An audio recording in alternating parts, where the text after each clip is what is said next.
So if I may have your attention, please. Tonight, sitting will be special. I will give a teaching on contemplation of hearing. So please bring your cushions forward, around here.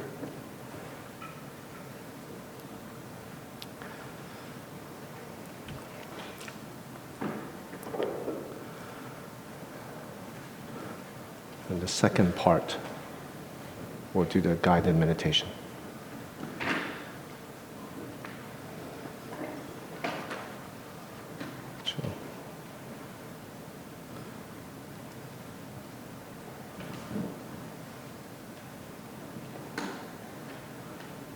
Chong, come over here. Over here. Okay.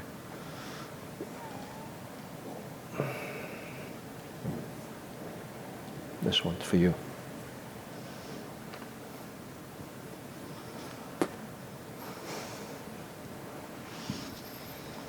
Okay. Well, is the Zoom people on? Okay. All right. So maybe 2 or 3 people have not been following the Heart Sutra series of talks. We got to the point in which we're talking about Avalokiteshvara, the Bodhisattva of compassion, whose method of practice, contemplative method of practice, was contemplation of hearing. And last Monday, I did a guided meditation on that. This Monday, today, and next Monday, I will continue to do guided meditation. But in order to provide some context, I extrapolated the scriptural passage from the Shurangama Sutra that actually talks about Avalokiteshvara's stages of contemplation. So I feel important to talk about this. There are some nuances and subtle pointers in the passage. So since most of you don't have the text, the Zoom people have the benefit because I sent the text passages, both Chinese and English, to Sarah ahead of time, so they can actually see it. Is that the case? Okay. So is that okay with everyone?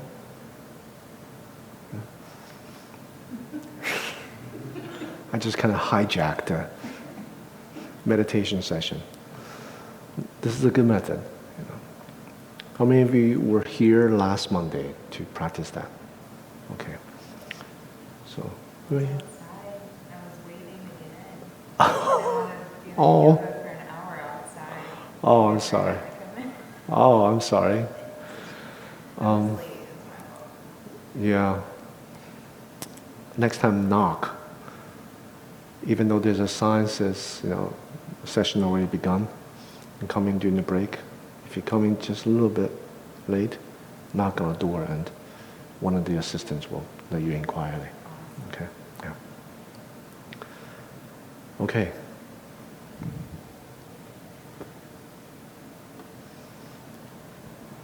I'll read it slowly. I also feel obliged to read the Chinese.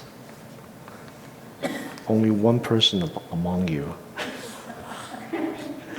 But this passage will go on perpetuity on YouTube online.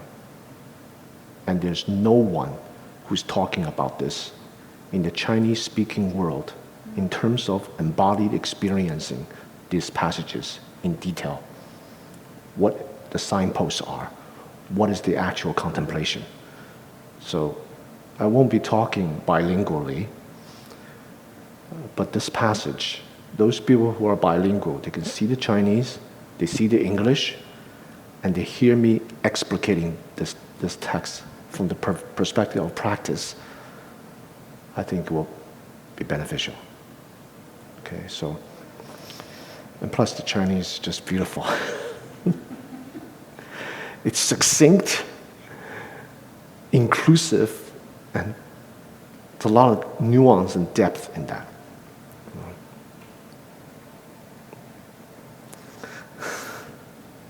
So,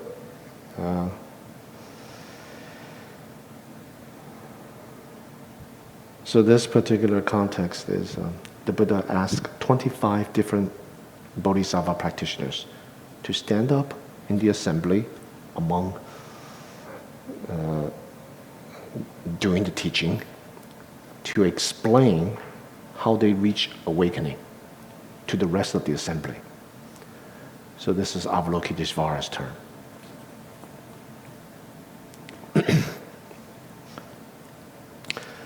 而时观世音菩萨即从坐起，顶礼佛足，而白佛言：“世尊，意念我习无数恒河沙劫。”于是有佛出现于世，名观世音。我于彼佛发菩提心。彼佛教我从闻思修入三摩地，出于闻中，入流芒所，所入即极，动静二相，了然不生。如是见真，闻所静，静闻不住，觉所空，空觉即圆，空所空灭，生灭即灭，即灭现前。You understand?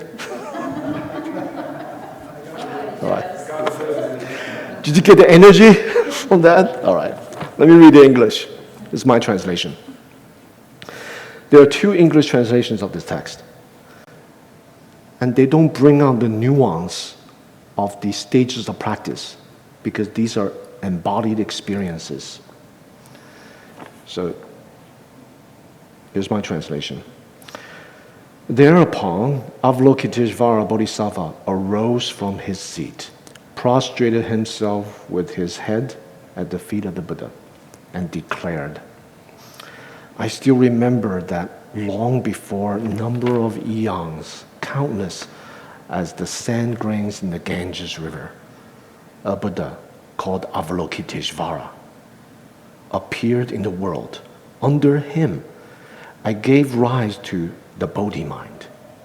I was instructed by him to enter Samadhi. This is the Shurangama Samadhi, which is the union of prajna and Samadhi, which is awakening, not a stagnant type of Samadhi. Okay? I was instructed by him to enter Samadhi by means of hearing, contemplating, and practicing. At first, amidst the stream of hearing, object of sound ceased. Having stilled the hearing of sounds, the attributes of sounds and stillness, silence, also ceased to be. Gradually progressing this way, the hearing and that which was heard ceased.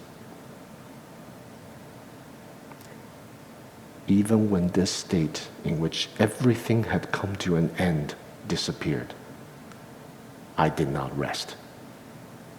Then, awareness and the object of my awareness were emptied. And when that process of emptying my awareness was thoroughly perfected, even that emptying and that which had been emptied ceased. Then, arising and ceasing ceased to be. Perfect extinction. That's a technical word for nirvana manifested. There are actually 6 stages here. 1, sound ceased. Okay? 2, the attributes of sound and silence ceased. This word attributes in English doesn't really capture the Chinese or the Sanskrit. This word attribute in Chinese is 相. In Sanskrit, there are 2 levels of meaning, sometimes overlapping. One is nimitta. Nimitta. Second one is akara. They mean signs, representations, like mental perceptual representations. Okay? All of you, when you see me, you think you're seeing me. How many of you think you're seeing me? Right? You think you're seeing me. But actually, what you are seeing is an instantaneous mental representation of Guogu. You're not actually touching the external world. You have never gone outside the external world. Your brain has always existed inside the darkness of your skull. Always. Your sensual experiences through eye, ear, nose, tongue, body, even your own mental thought, right? Sight, for example, seeing me. It's transmitted through a translation process. Synaptic firing, neurons sending messages to your brain, constructing, simultaneously constructing through the occipital cortex an image. If there's some lesion in your eye, something wrong with your eye, that Guogu is completely different than someone else's. Same thing with all the senses. So the second stage, when he talks about the attributes of sounds and silence ceased,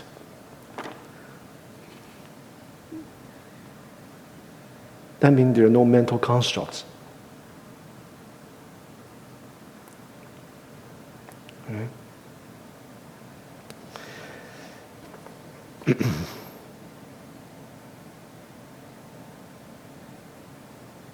First stage, silence ceased. Sound ceased. Right? Is there sound? Yes. Silence is a sound. How many of you can hear silence? You should all raise your hand. Right? That means, what's the distinction between silence and sound? There's no real distinctions. Right? You can hear, actually, sounds, and you can hear absence of sound. We hear sounds because we selectively, through our discrimination, grasp, reify sounds outside. It's just us. We're doing this stuff. When your discrimination mind diminishes, that means your concentration begins to develop. The chattering, the selective, fragmented thoughts that identify sounds and grasp sound, when that ceases, the mind becomes more simplified, unified, concentrated. you'll hear silence. You don't actually hear sound. Now, you may begin with hearing the sounds of the raindrops, or the sound of the flowing stream, or the sound in this room, the AC blowing, right? But as you relax, ground, don't selectively choose the sound, let the sound come to you like a sound absorbing board. You're absorbing the sound. Don't go out to selectively choose sound. That's discrimination mind. You'll never develop concentration that way. Let the sound come in, grounded. And as many of you have expressed, when you do this, it's almost as if there's a physicality to sound. Almost as if the sound is here, like going through you when you're quiet, right? Hearing the sounds is like it's going through you. That's when you begin to embody the sound. The sound is grounding. If you continue, the mind no longer discriminates about the external sound. Instead, as that discrimination diminishes, there's just the hearing, not that which is heard. And what is it that you hear? There's still sound, silence. That's the first stage. Right? Sound ceases. Second stage, the attributes of the sound and silence cease. There's still an identity of sound. That is the sound of silence. You know it, right? The mind reifies the silence, holds onto it as an object of meditation, object of attention. So it's an attribute. What are you holding on to? You're holding on to the nimitta, the particular signs. Or you could say, like signs, I think, like language is a sign. Right? It's a mental construct. We label it silence, we label it sound. Right? We're labeling this silence now, meditating on silence. Right? So that's a nimitta. But it's also, here's where it overlaps with akara. Akara. I wrote about this in Silent Illumination book when I spoke about direct contemplation. It's a perceptual image. Just like when you look at me, you think you're seeing Guogu, but you're seeing your construct, a representation of Guogu, a mental representation of him. He seems so real, like it's out there. But your brain has never been out there. It's never contacted anything out there. Do you know? It's just inside a dark skull, shell. What is it experiencing? What is it that you feel when you're actually looking, hearing, and yes, touching? You feel you're actually touching. And well, it's hard, right? It's a construct.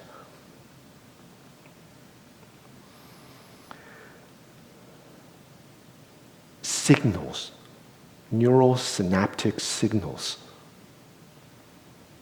akara. Right? Normally people can't distinguish it because it goes so fast, it's so instantaneous. But in truth,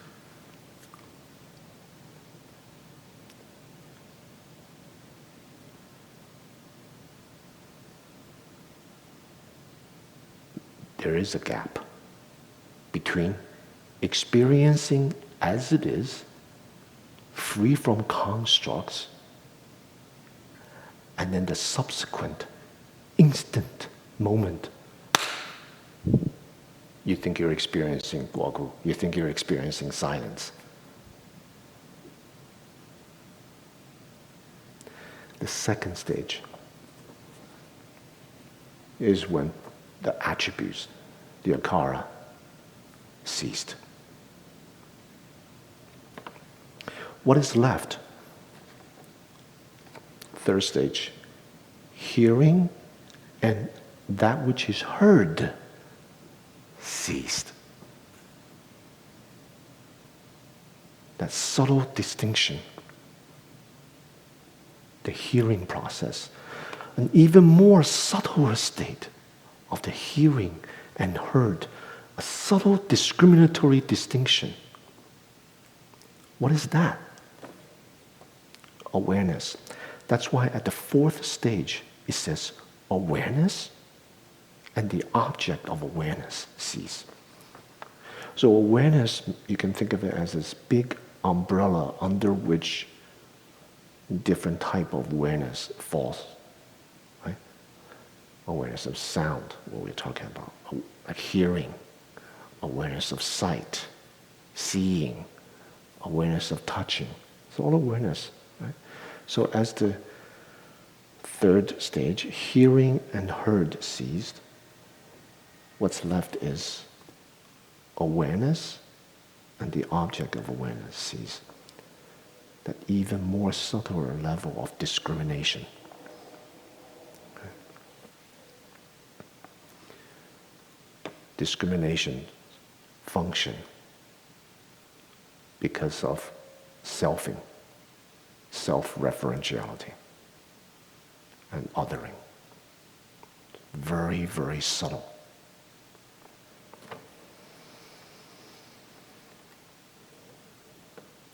Getting close. The fifth stage is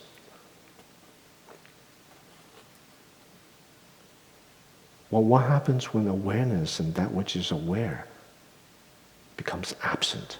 What's present? Emptying and emptied. Ceased.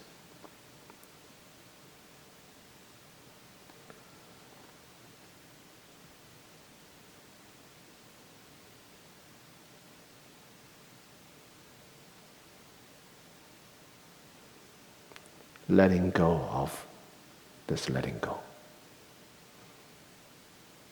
Letting go of the absence of self, absence of selfing. This emptying refers to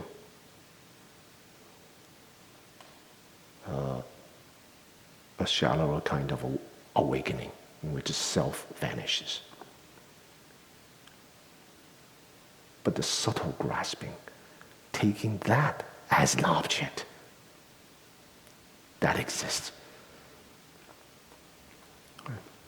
As some attainment. That's why people with shallower states of awakening experience, they can turn around and attach to their own awakening as some kind of attainment. That's why arrogance can arise. So, emptying and the emptied cease. This is the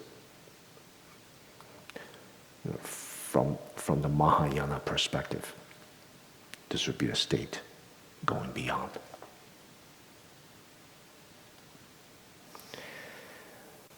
And then the sixth stage, rising and ceasing. That is birth and death. Ceased. And that's why perfect extinction manifests, nirvana. Nirvana of the Buddhas. Let me read that passage again, okay? Truncated. At first, amidst the stream of hearing, the object of sound ceased. 2. Having stilled the hearing of the sound, the attributes of sounds and silence also ceased. 3. Gradually progressing in this way, the hearing and that which is heard ceased. 4. Even when that state in which everything has come to an end disappeared, I did not rest. He continued. Then awareness and the object of awareness were emptied. 5. And when that process of emptying my awareness was thoroughly perfected, even that emptying and that which has been emptied ceased. 6. Then arising and ceasing ceased to be. Perfect extinction, nirvana, manifested. Okay. In the Shurangama Sutra, this is actually a method of contemplation of hearing. It's not actually contemplation of sound. Contemplation of sound was introduced by another Bodhisattva practitioner, Kaudinya. Kaudinya was one of the first 5 disciples of the Buddha.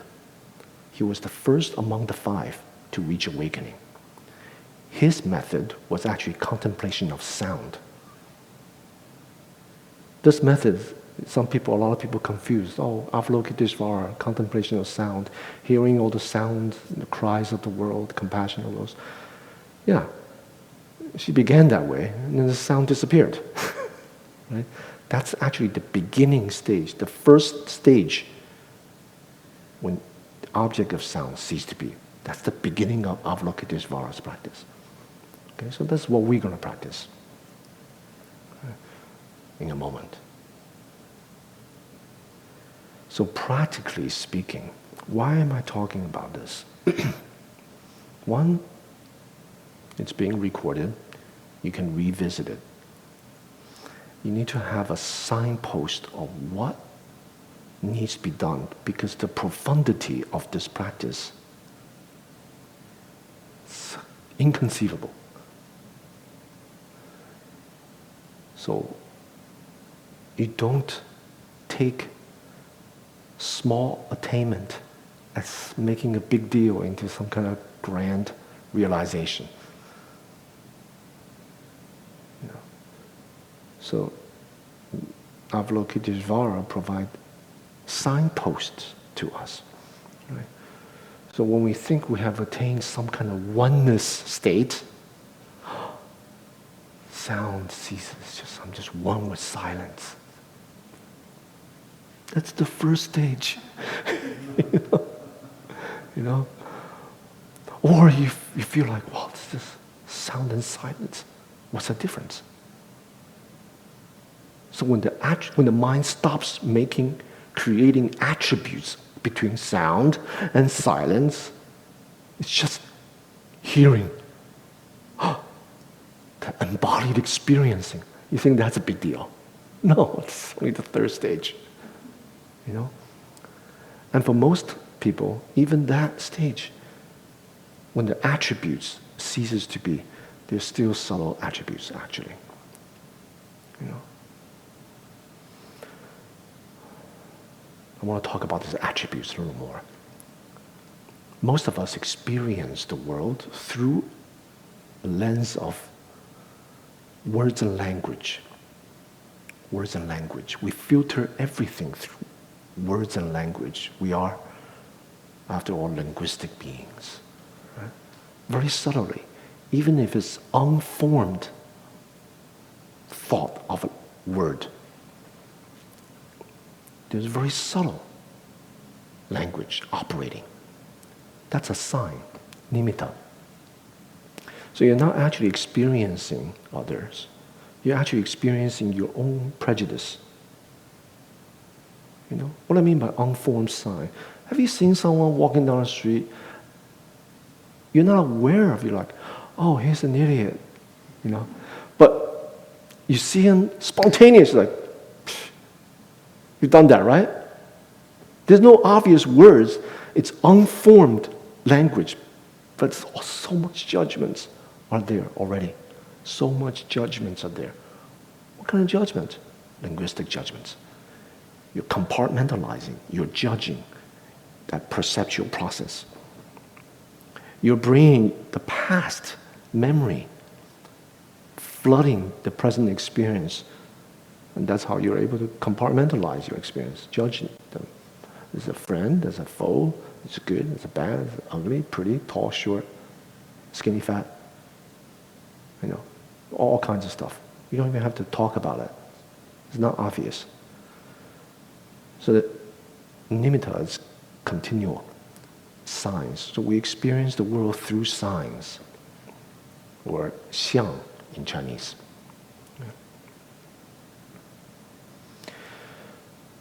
How do you be free from that? You can't think your way through it, because thinking is science. You can't like read yourself to awakening. No.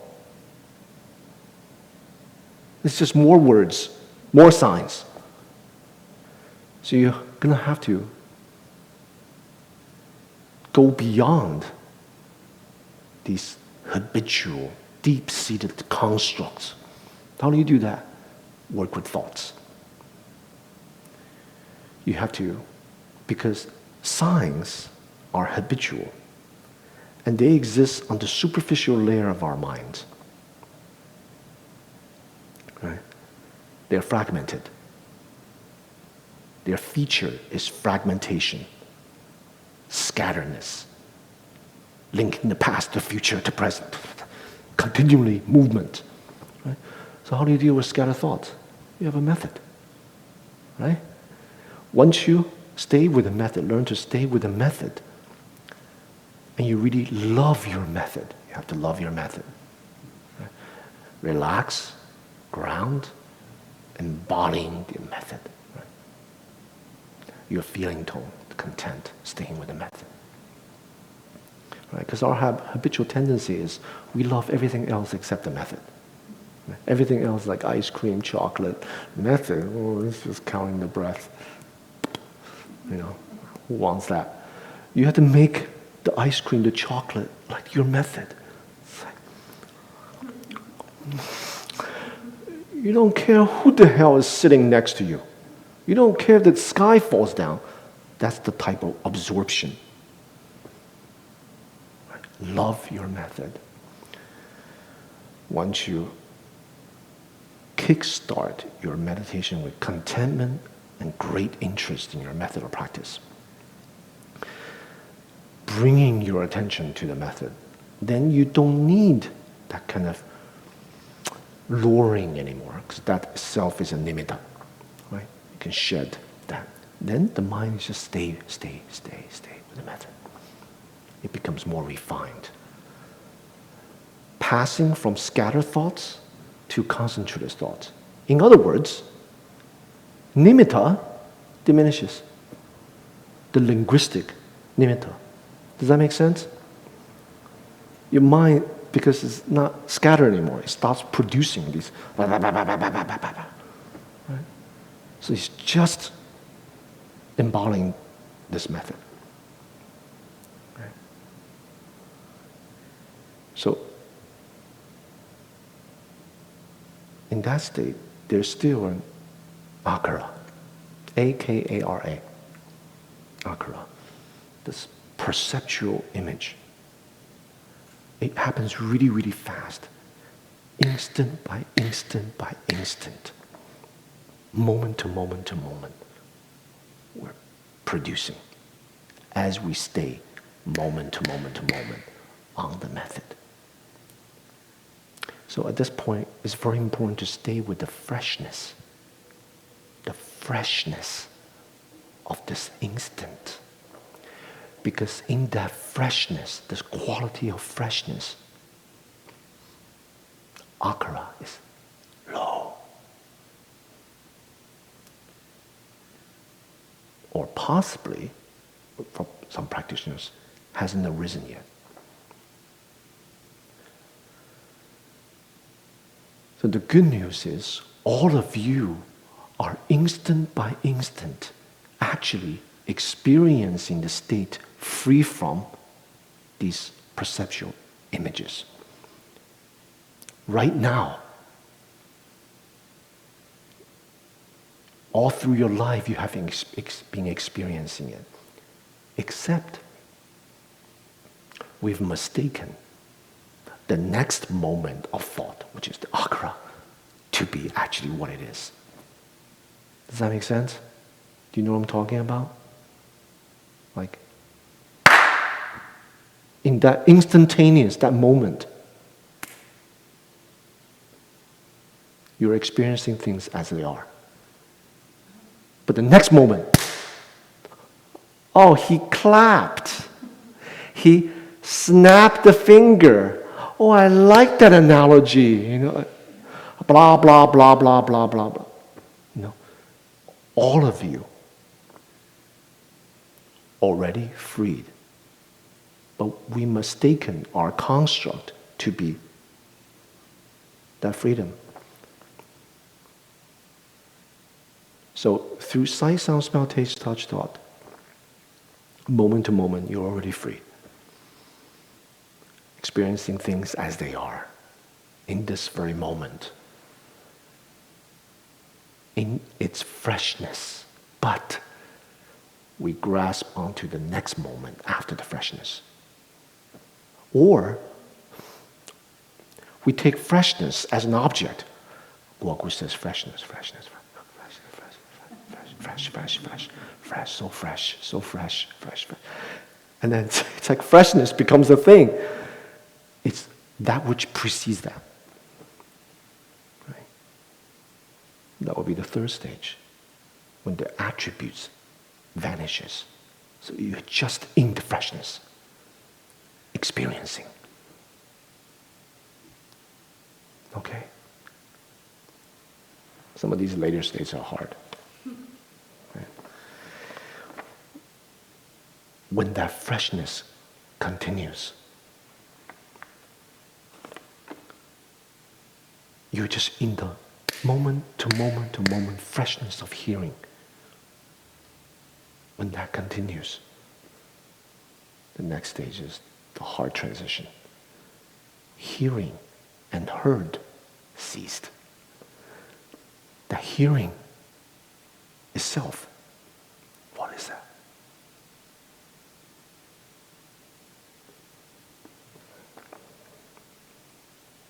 A subtler form of that will be the fourth stage.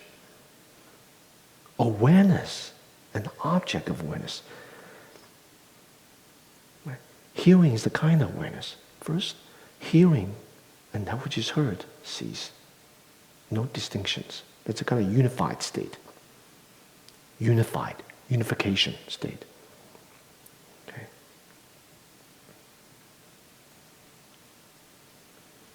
What kind of unification? Unification between your awareness and the object of awareness. The object at this time is just the freshness. But the awareness is there. In that moment, awareness, freshness, and present moment, these three are one. There's no such thing as present moment. There's no such thing as present moment. Yes, meditation teachers talk about present moment. It's just nimitta. There's no such thing. Just like there's no such thing as self. It's a construct. It's an expediency so that we don't go to the future, project to the future, and constantly recollect the past, contaminating the present. But there's no such thing as present moment. What is that experience? It's a oneness of the freshness and the experiencing, awareness, freshness, awareness, and present. These three are one. Actually, it's just experiencing. I spoke about this in Silent Illumination. And that's why the fourth stage is awareness. Let's just call that, I don't like to use the word awareness. It's used so broadly that it loses its meaning. Actually, how I like to use it is just experiencing. That's why the fourth stage is awareness and object of awareness cease. So the third one is unification of awareness or experiencing, and the method, which is just freshness. And then awareness, there's still a duality. Awareness, that which is awareness, sees. Right? And then we get to the higher states of emptying. Emptying, and that which is emptied cease. So these are kind of deeper states of samadhi. And the reason I talk about this is I want you to, one, have the confidence that this is, I know it sounds like terribly hard and lofty and so on, but I want you to have the correct view. The correct view is you've been experiencing this all your life, except we're confused with our notions and ideas, words and language, our nimitta, representational, perceptual construct with the actual thing itself. And it goes on so instantaneously that we've been duped. But the freshness is always there. That's the entry point. That's the first. Second, I want you to understand there are ever subtle, deeper layers of this experience, this particular method. So don't be satisfied with little. Avalokiteshvara didn't. He says, when he reached that state, I kept going. Right? Third, a kind of principle behind this is, and I've said this before, in different meditative states, navigating between or discerning between what is present, what is absent. What is present, what's absent. When we first begin, what's present? Sound. Stay with that. Stay with that. Sound. Until you start to hear sound through your body, embodying sound. The beginning states of oneness of method and yourself. Right?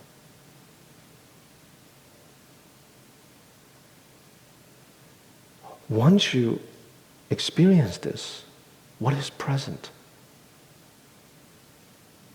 This sound.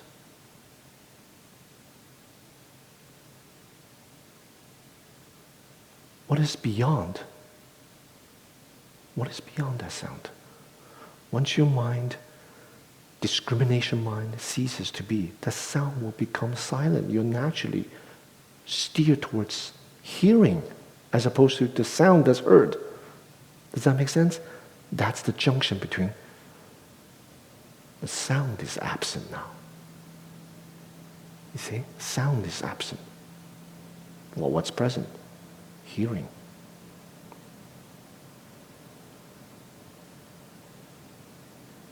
How is it possible that I can hear? Nimitta. Akara. This construct. Then, naturally, you will let go of hearing. It's just this construct that's present. And then when you let go of this construct, that's it's just the hearing and the heard sound. It's just awareness. It's just experiencing. It's like this energy, unnamed, no label, just experiencing. Don't even call it awareness. It's just experiencing, vivid, live. That's present. Hearing is absent. See? Navigating between hearing and present. It's not something that you think about while you're meditating, but this is actually what's happening. And as you let go more, just that experiencing itself, the moment-to-moment freshness of experiencing itself needs to be emptied.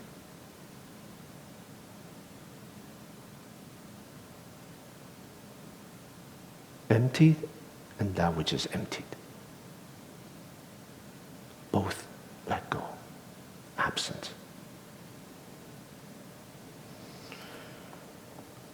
And the subtlety of this, the most subtle, rising and ceasing, that is the verge of birth and death. Right? We won't practice that part. Right? Are you ready to practice this? What I need you to do, as I go through these states, my heart will completely open, and I will speak from these states. You need to open your heart. Connect with my heart. Listen. Merge with the contemplation. And practice. Why? Let me read you a passage. How did Avalokiteshvara learn this method? Samadhi. I was instructed by him, that means the Buddha Avalokiteshvara. He studied with Buddha Avalokiteshvara, who taught him this method, and then he became Avalokiteshvara. Okay? I was instructed by him to enter Samadhi by means of hearing, contemplation, and practicing. So I'm going to merge all of us together through my guided meditation. You will be in my heart as I go through these states. And what you need to do is hear, hearing, contemplation. Allow that to merge with my heart. Engage in this practice, and you'll go through these. We'll see how far everyone gets. Okay? Love this method. Nothing, no past, no future, no environment, no body. In the first, we'll relax the body, stage by stage. Okay? No self-consciousness. Don't stand outside yourself. Check. How am I doing? Oh, I'm doing pretty good. I'm doing exactly what you're saying. Blah, blah. No self-conscious. Don't take yourself as an object and look at it and critique it. Don't do that. That's self-grasping. Right? Just immediately stick to the hearing and the experiencing. Don't give rise to a second thought.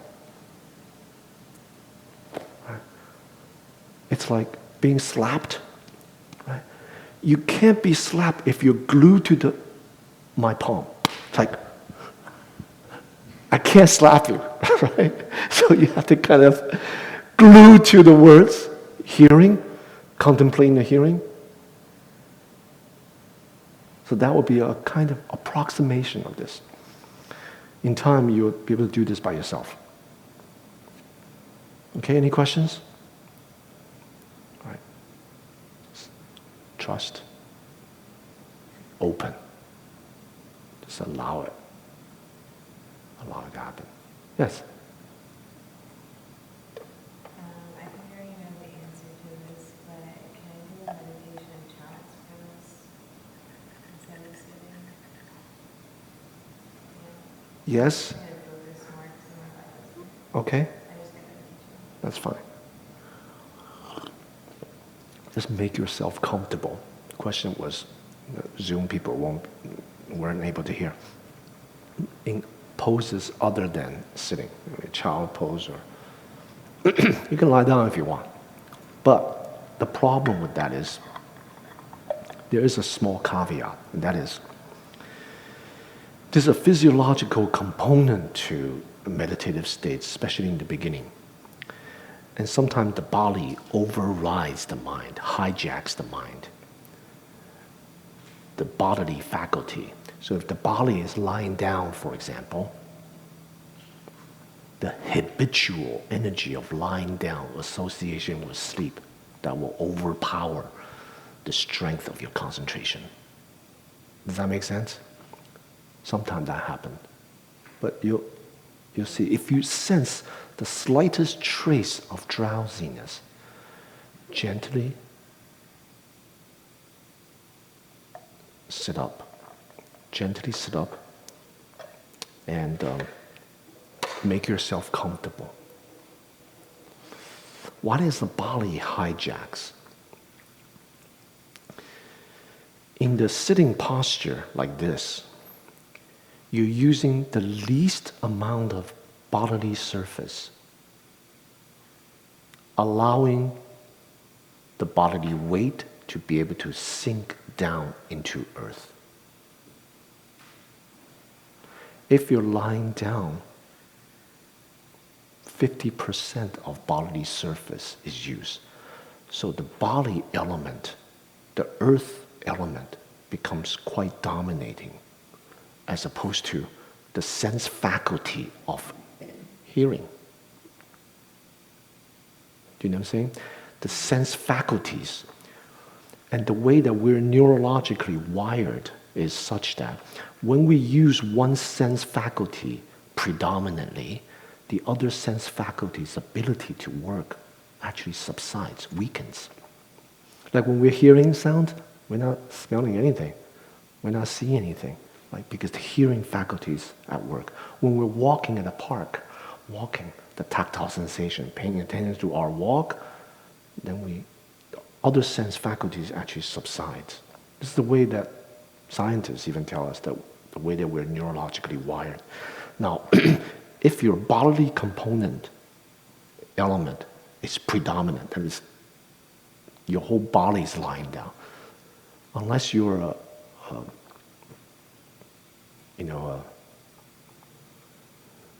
you can surpass that. Your concentration of hearing faculty overrides the other sense faculty of the body. No problem. But what if you sit and your body have discomfort, right? You sit like this. This is actually how Avalokiteshvara supposedly engaged in this contemplation. He wasn't sitting lotus. He sat like this. Now, isn't that comfortable? You sit like this. That's why you see Avalokiteshvara, images of Avalokiteshvara, sculptures and paintings. He's like this.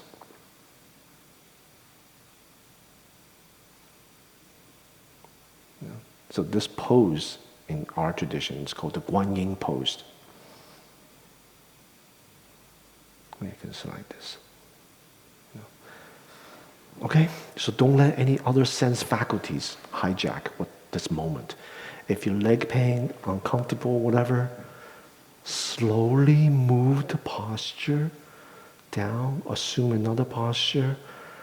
Don't make a big deal of it, and stick to the sense faculty of hearing. Make yourself comfortable. Okay?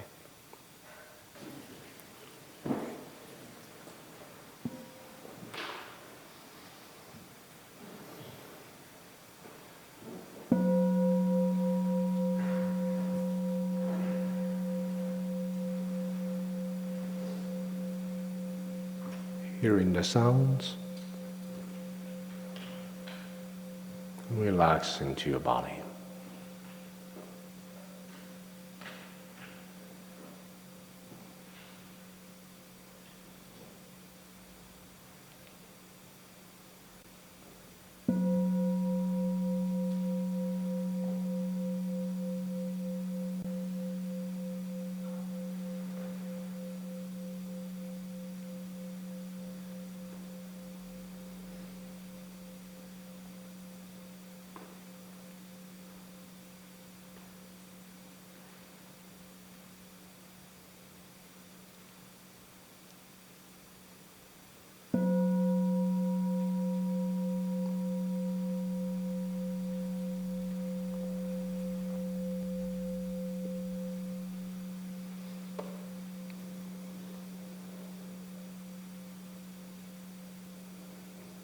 Relax section by section. From the crown of your head down. Feeling the skin and muscles. of your forehead.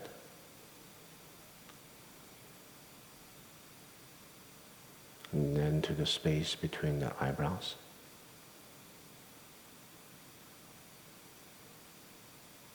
You can raise your eyebrows and let them drop. And familiarize yourself with that sense of release.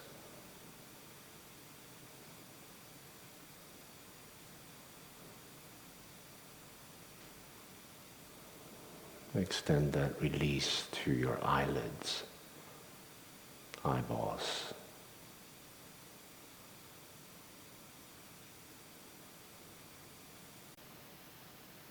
Relaxing.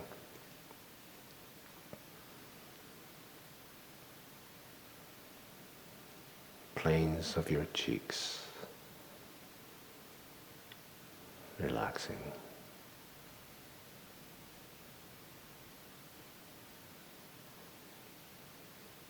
And feel your jaw. Relax your jaw. Your chin tucked in. Your lips. Gentle smile. You can wet your lips.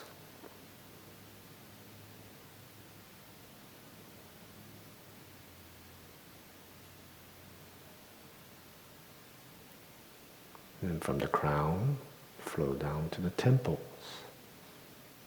the back of the cranium, right down the neck. Relax. Feeling the skin and muscles,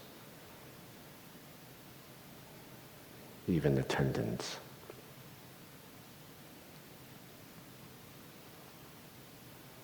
And then extending into the shoulders. You can rotate your neck a little bit, stretch out your neck muscles, tendons. And then relax into the shoulders.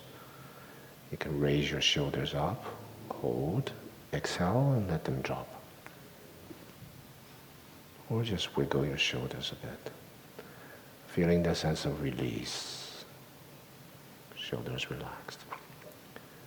And then flow down the two arms, relaxing the skin, muscles, and tendons.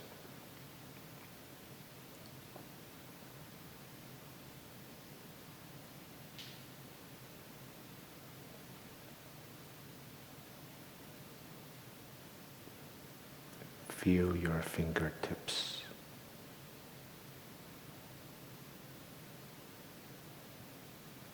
Resting.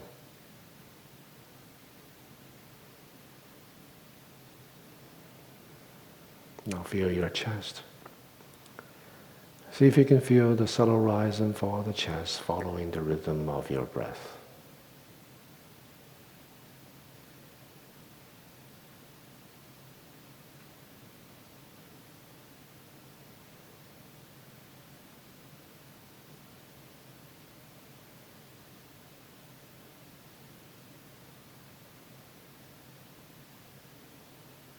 Now you can use your breath.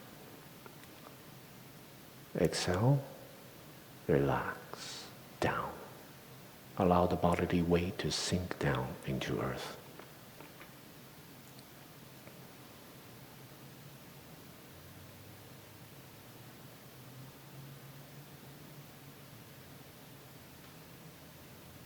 Next exhalation, relax down to the abdomen.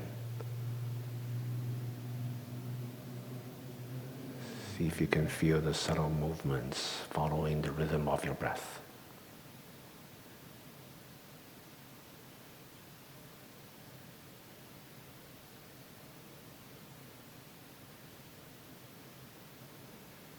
And the upper back. Upper back, there's subtle movements too, following the rhythm of your breath.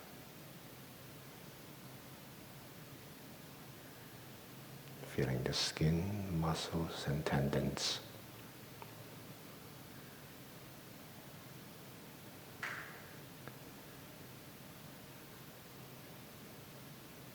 Exhale, flow down to the mid-back.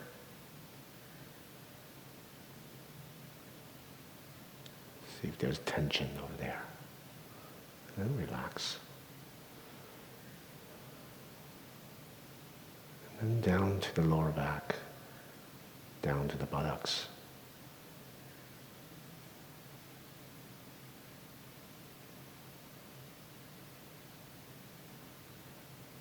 Feeling your seat. Feeling grounded. Bodily weight sink down to the seat, connected to the earth.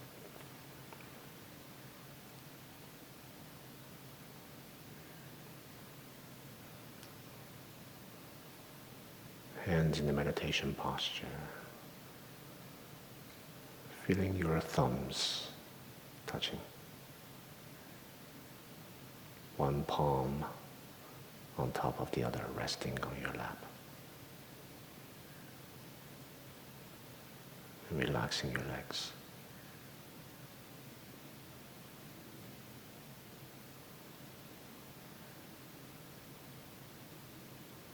Thighs, knees, calves, ankles and feet,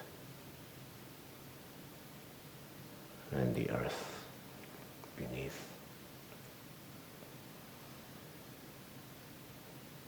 Checking to your feeling tone, should be content, feeling at ease. And then bring forth great, great interest to the sense faculty of hearing.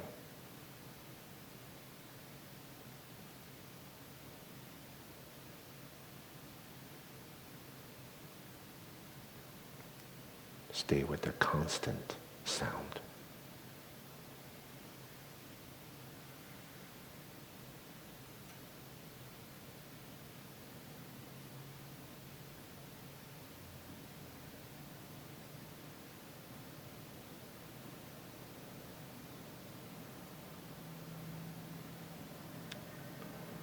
Suspending words and language and labels with a fresh, open mind, just hearing. Allowing the sound to be embodied, relaxingly, grounding to earth. Sounds come to us.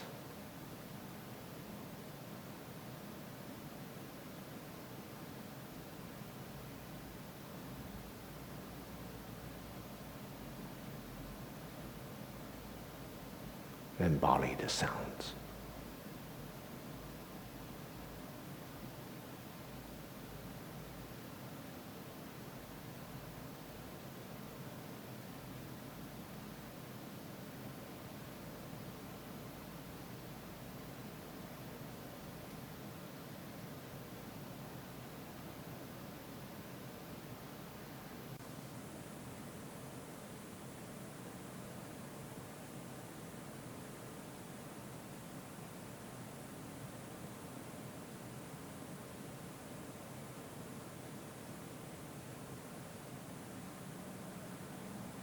So first you have to stay with the sounds.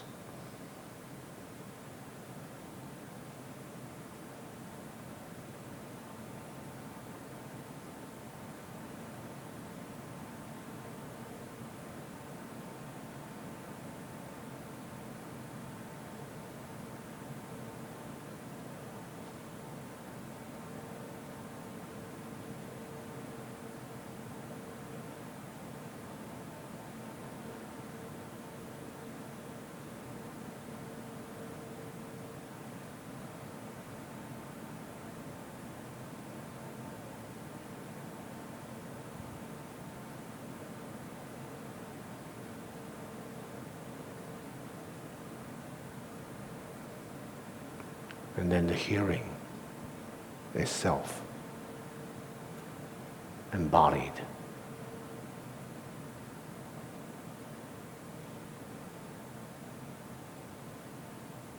It's a kind of experiencing the sound through the body.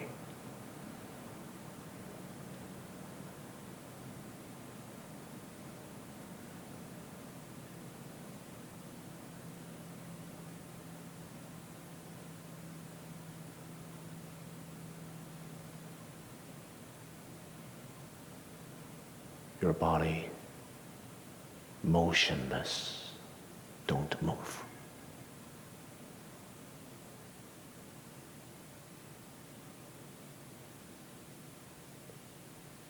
Quietly, don't distract yourself. Feel the motionlessness of your body. Hearing.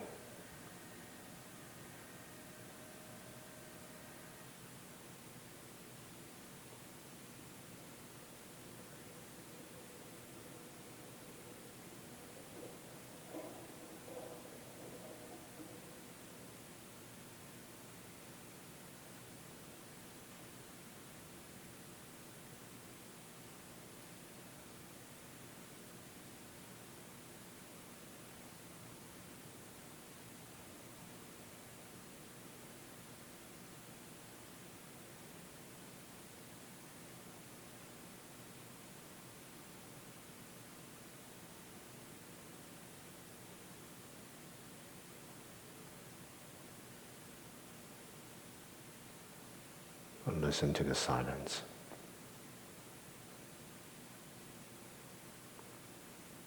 The absence.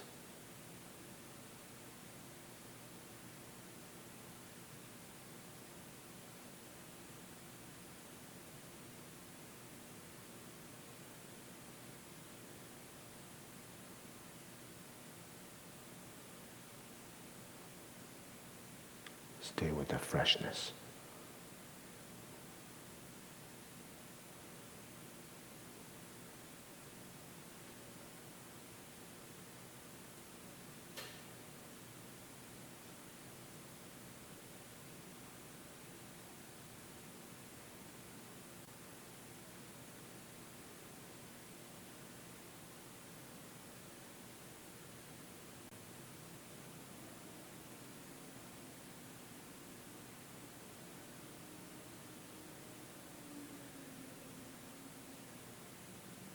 Sound and silence, the same. The distinction we make is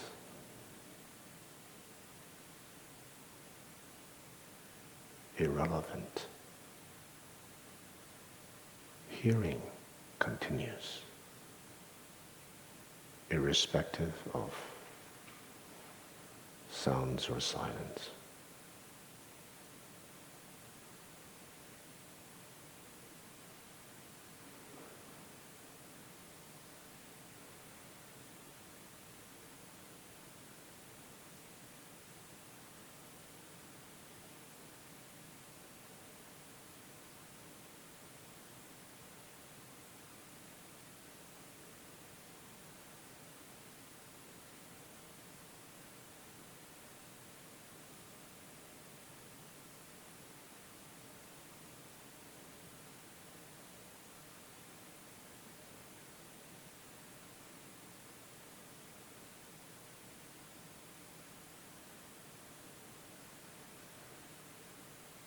Now allow the sounds to cease. Whatever sound that you hear returns to the silence.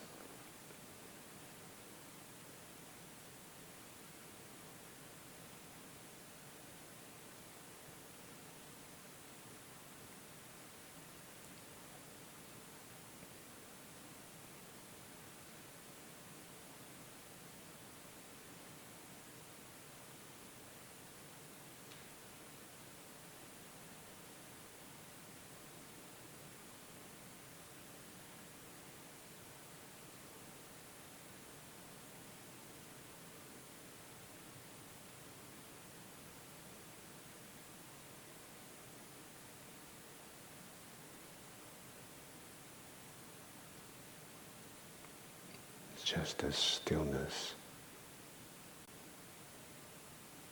motionlessness.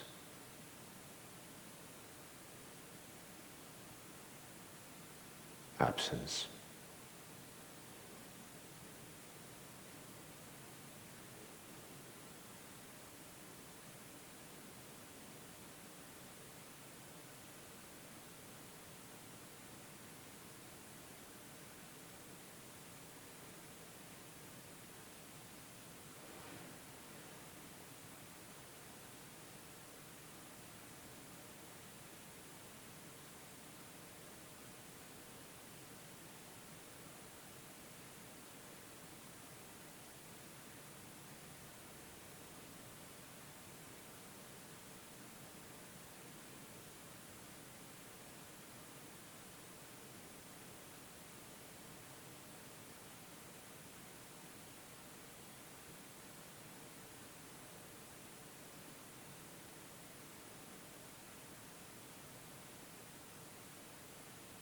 Continuing with this absence.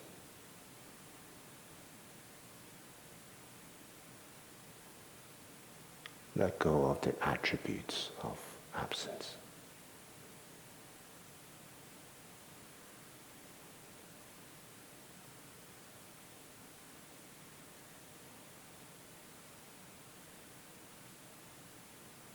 It's just freshness, experiencing.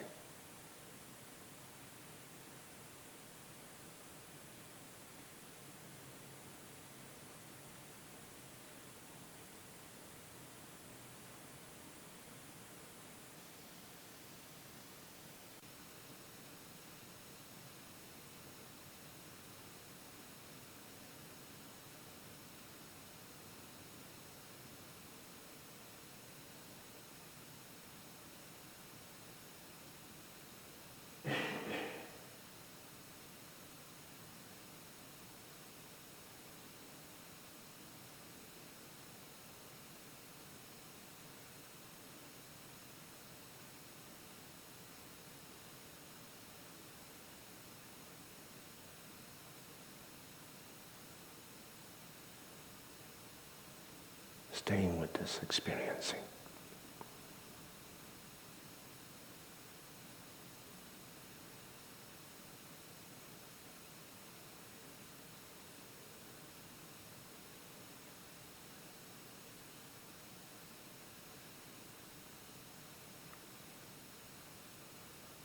Palpable, concrete, moment-to-moment experiencing.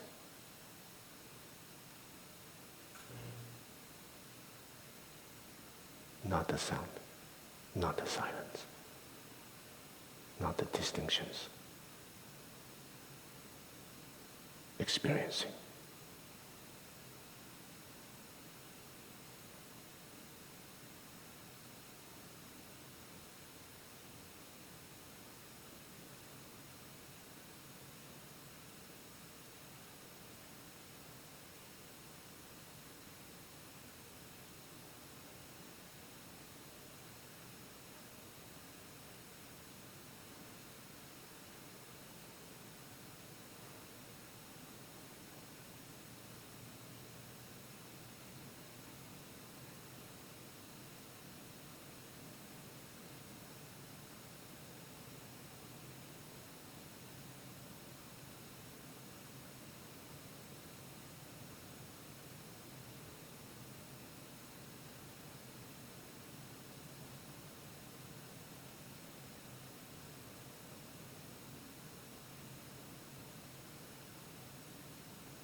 Experiencing depends on that which is experienced.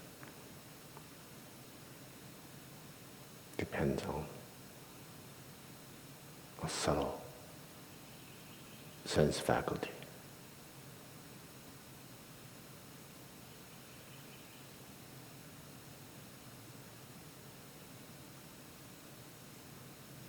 Itself is a construct.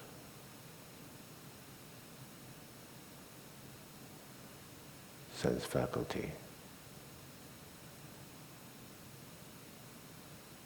experiencing the experienced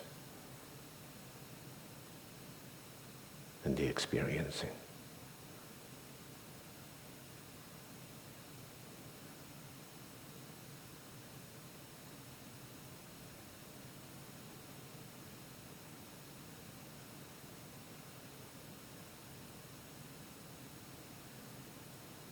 Let it go.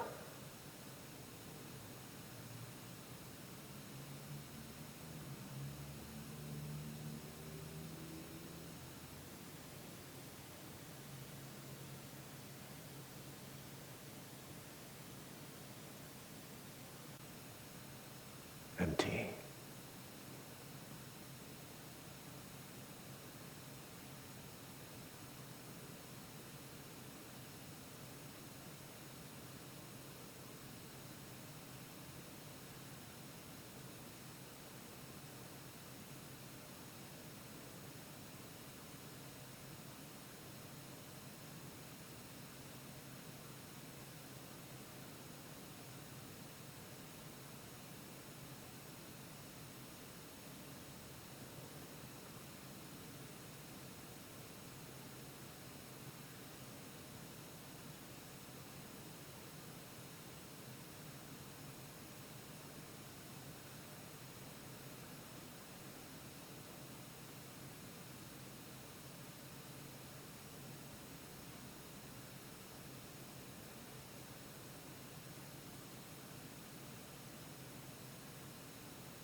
Not allowing your mind to dwell anywhere. Empty.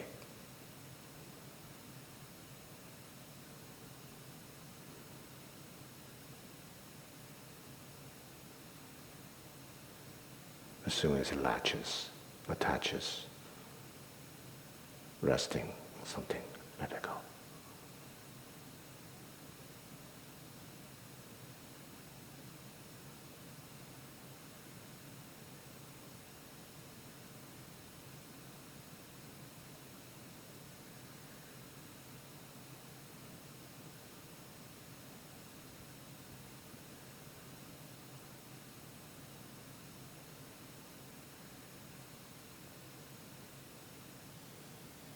No inside, no outside.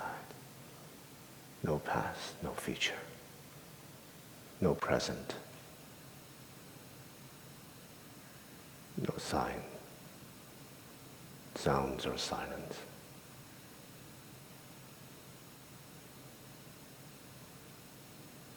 No features. Attributes.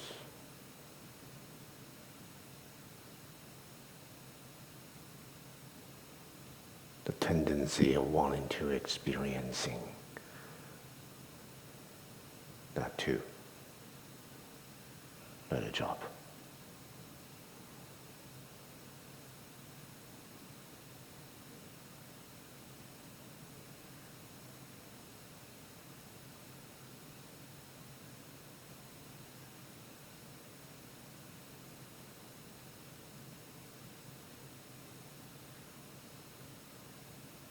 It's emptying and the emptied drop.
Join the palms, move and massage.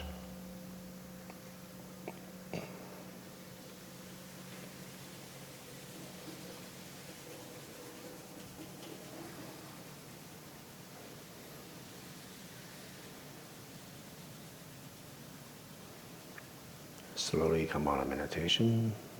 Feel the sensations and movements of your hands massaging.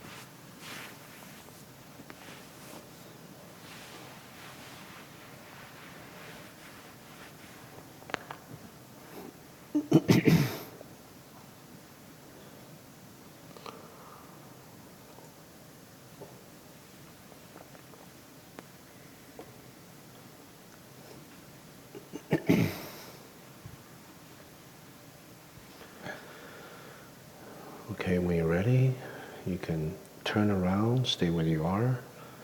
We'll turn on the lights. If you have questions, you can ask.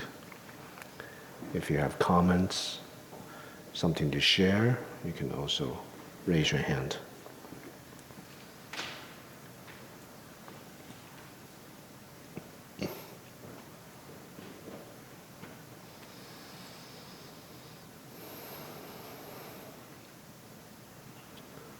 Okay, anyone? How was that period? It was Noah? good. But I felt like multiple states were present, like there were like intermediary kind of states at certain points, and then I was going kind of back and forth between them. Is that like that stabilizes over continued practice, or is that part of it? So the question is, you feel that the multiple states present, and sometimes going back and going forward, kind of regressing, progressing, kind of back and forth. That's normal for guided meditation, right? So because you're being guided to these states, so your mind is not completely concentrated, so there's still a lot of things present. So you're just getting a taste of what it might be like. So the discursive mind is coming in, right? So when we practice by ourselves, we just stay with, in the beginning, sounds. Until there's a shift naturally. The sounds, we hear sounds because of discrimination. Once your discrimination, which is connected to scattered thoughts, subsides, then actually you won't be hearing sounds. Maybe there's some intermediary signs in between, like you feel the sound is here, your kind of whole body is hearing the sound. Just continue, continue, continue, continue.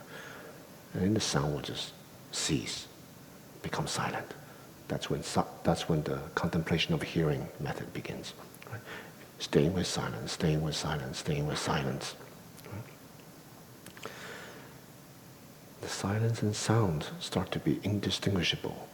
Silence itself is understood, experienced because of some attributes, features. There's subtle attachment of it being silence. Right? When that ceases to be, when that what's present becomes absent, then you'll shift to the other one. So it becomes, and progressively like that, so it becomes more natural. You won't be go back and forth. Right? Okay. How many of you were using this method was actually at least able to kind of quiet the mind? Raise your hand. Okay. Very good. Very good. Other people have questions? Yes, Linda? Should I start doing this, trying to do this in the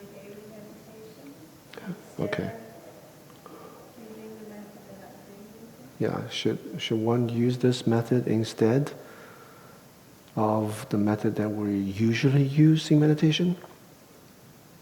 It's really up to you. Right? While I'm giving this series of talks on the Heart Sutra, might as well experience the Heart Sutra fully. Right? So right now we're experiencing what Avalokiteshvara is doing. And in the Heart Sutra, it has all these different methods actually embedded in the Heart Sutra. The contemplation of the five skandhas, the Four Noble Truths, 12 link chains of dependent origination. We're going to do all that, you see? So, just, it's not forever, you just experience it. So you gain some familiarity with this method. And you don't have to worry about, well, am I going to be scattered? Like, I don't know which choice to make. You don't have to worry about that because it is your mind that's going through this process of developing concentration. So once you develop some concentration, you'll be able to apply it to any method that you're using. And when you go back to your original method, Huatou, Koan, silent illumination, you'll bring to it a depth because you go through the different meditation contemplations that you've not experienced before. Right? So naturally, we will integrate all the teachings that we receive when we use a particular method. Yeah, so you trust that. All right, anyone else? Yeah, Maria. When you said, don't let your mind rest anywhere, Hmm. what my mind Yeah. And what did you experience? So when the question there is, when you said that don't allow the mind to rest anywhere, my mind went. So what is that? Explain that. Expansiveness. yeah,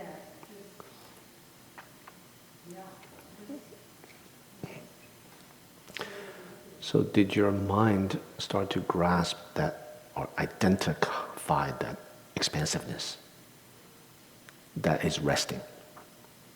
So you may have a physiological, mental experience of non-abiding, right? Expansion, kind of oneness. That's a nimitta. So it's fine to have a chocolate once in a while, but while you're in there, but drop that too. Not dwelling that. Not dwelling that.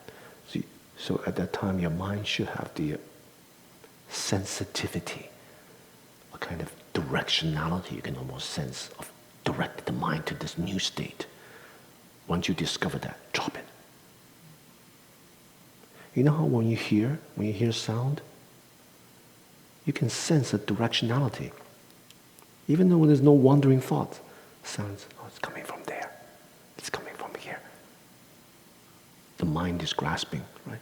So when you have different mental states, good positive states arising, our tendency is to just grasp that, stay with that, right? So let go. Let go. It's natural to stay with that. That's a kind of what is present. And then you have to bring it to what is absent. Drop this. Right? And then you go forward. Okay. Okay, anyone else? All right.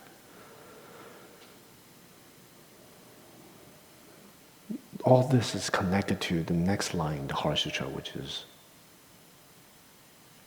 coursing in the deep prajnaparamita, perfection of wisdom. Right? That's the dropping. Right? And 5 skandhas are empty. That's the key to the 5 skandhas empty. But without a method, how can you get to the deep prajnaparamita? Right? So Avalokiteshvara, engaging the method, reaching prajna, and proceed 5 skandhas empty. So next week we'll there won't be any explanation. We'll just have 2 periods of guided sitting. And I'll go a little slower. I'll go a little slower. Let each of these states resonate, stay for a while, like silence or sound, right? And then silence, stay for a while. And then we'll drop the category of silence, right? The attribute of silence. What's present?